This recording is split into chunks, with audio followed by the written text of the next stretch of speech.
Bonjour, c'est Christelle de Cutitout Design. Aujourd'hui, je vais vous montrer comment faire un marque-page. Alors, la première chose à faire, ça va être sous forme de choisir un rectangle. Alors, moi, je vais choisir le rectangle avec des coins arrondis, mais si vous préférez avoir des coins avec un angle, vous pouvez choisir le carré. Alors, je clique sur le rectangle.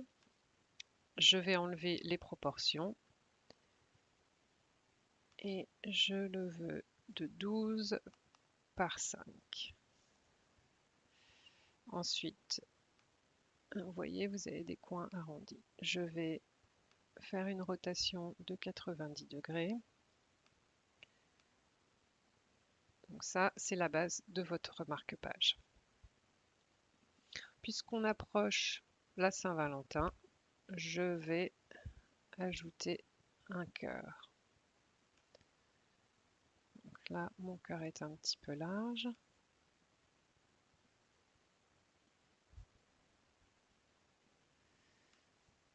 Ça me paraît pas mal. Donc je vais centrer. Donc j'aligne et je centre horizontalement. Je vais sélectionner mon cœur et je vais aller sur la fonction décalage. Et là, alors, je vais bouger pour pouvoir voir mon cœur. Je vais aller dans le négatif. Donc quand vous allez dans le négatif, vous allez vers l'intérieur. Alors j'aime pas là que ce soit arrondi, donc les coins, au lieu de les faire arrondis, je vais les faire en angle. Et je vais regarder la taille de mon cœur. Parfait. J'applique. Donc j'ai le résultat de mon décalage, mon cœur et mon rectangle. Alors d'abord, j'aimerais combiner mon rectangle et mon cœur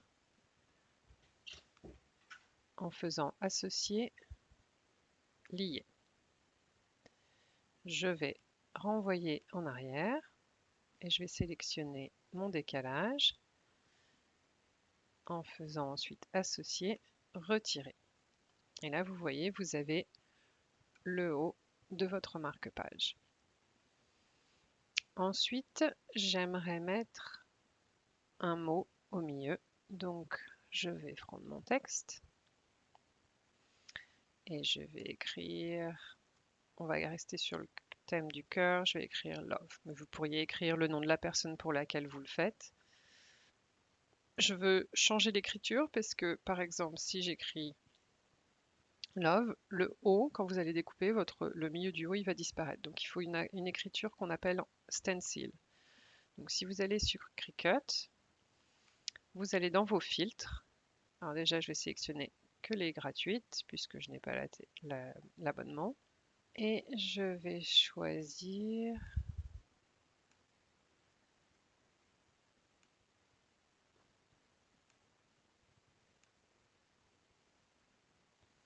pochoir. Et là, vous voyez, vous avez Signa Stencil où il y a des petits trous qui vont permettre de garder l'intérieur de certaines lettres. Donc, je sélectionne l'écriture. Je peux fermer mon menu. Alors, je vais changer mon mot de couleur pour qu'on puisse voir quand je le mets par-dessus mon marque-page. Je vais faire une rotation encore à 90 degrés. Et là, je vais vouloir le centrer, mais juste avec mon carré. Donc, en utilisant la flèche de la majuscule, je sélectionne mon rectangle et je vais aller sur Aligner, Centrer. Et vous voyez que le mot s'est bien centré par rapport au marque-page.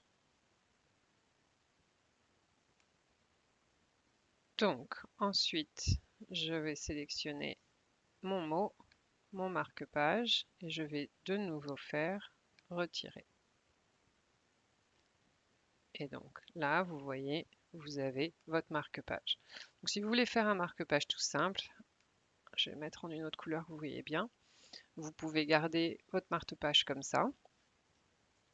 Si vous voulez faire euh, deux couleurs, par exemple, vous pouvez dupliquer votre marque-page,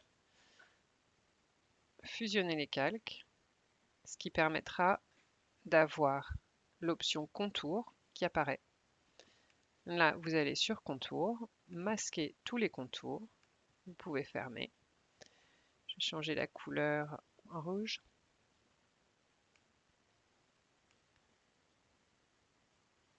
Je vais envoyer en avant mon autre marque-page. Je sélectionne les deux. Je les centre.